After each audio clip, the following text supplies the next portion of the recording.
وہ اپنا پورا زور دکھائے گا.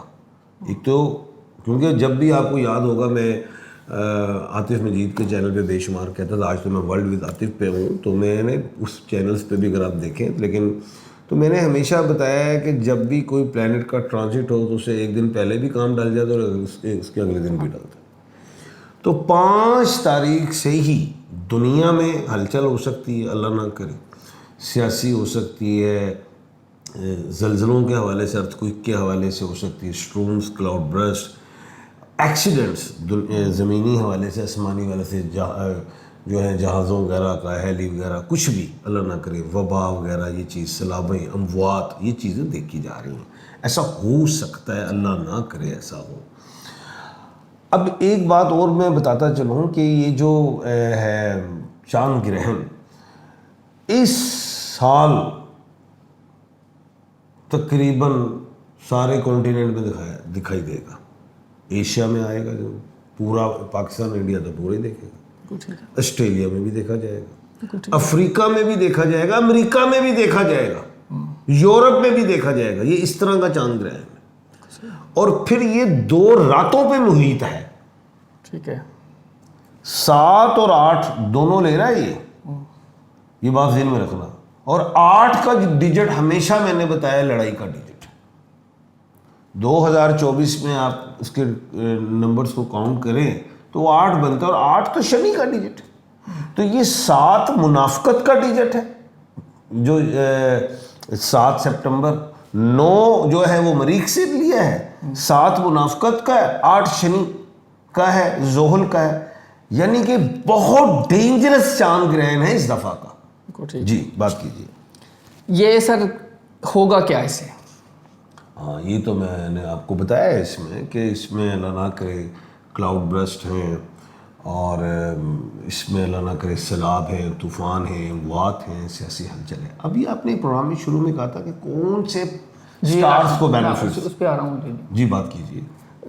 میں چاہتا تھا اس پہ ایک سیپریٹ بھی کہہ رہے تھے. جی آپ گائیڈ کیجیے, پھر ہم اس پہ مزید دیکھیں. اچھا, اس میں نا اس چاند گرہن کے کا اثر 3 سٹارز کو اتنا برا اثر نہیں ہوگا. 3 کو, جس میں ایک جو ہے وہ ایریز ہے, جس کو برج حمل, میخ راشی کہتے ہیں. ان کے نیم کے الفابیٹ جو ہیں AEIOUL اور Y, یہ بہتر رہیں گے.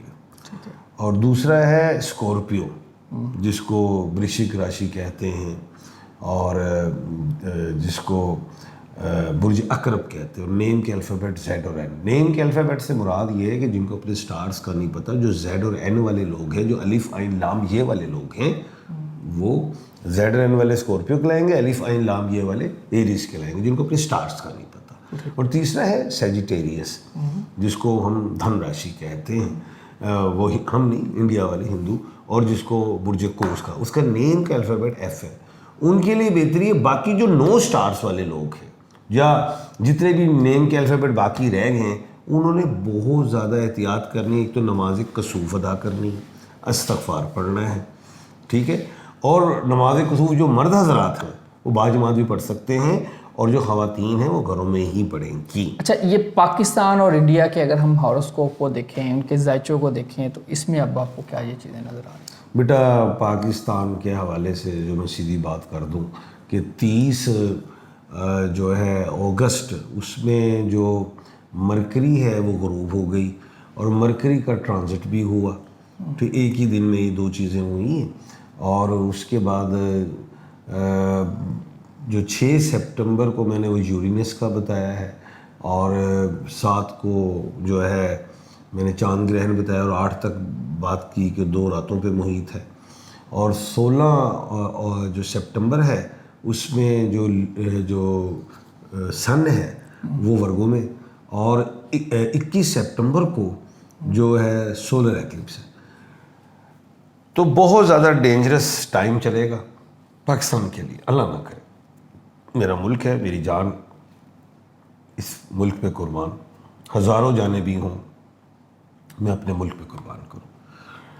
کہنے کا مطلب یہ ہے کہ لیکن میں نے ستاروں پہ نالج آف جفر کے حوالے سے بات کرنی, تو 22 سپٹمبر تک ملک پاکستان کے حالات اچھے نہیں ہیں، چاہے وہ کویت کے حوالے سے ہوں، اسٹرومز کے حوالے سے ہوں، وبا سے ہوں، امراض سے ہوں، اموات سے ہوں، سیلاب سے ہوں، حادثات سے ہوں، وہ کسی بھی قسم چاہے زمینی ہو یا آسمانی ہو، اس حوالے سے ہوں، تو یہ بیٹا اس میں فلڈ سے ریلیٹ ہو، یہ خطرناک ہے۔ پیغام کیا ہے؟ پیغام میرا جو ہے وہ یہی ہے کہ استغفار ضرور پڑھنا ہے، اور میرے ملک پاکستان کے لیے یا اللہ یا سلام یا مومن پڑھنا ہے۔ اللہ تعالیٰ آپ سب کا حامی ناصر ہو۔ عاطف مجید، رمیش خان سب کو دیجیے اجازت۔ اللہ حافظ۔ پاکستان زندہ باد۔ پائندہ باد۔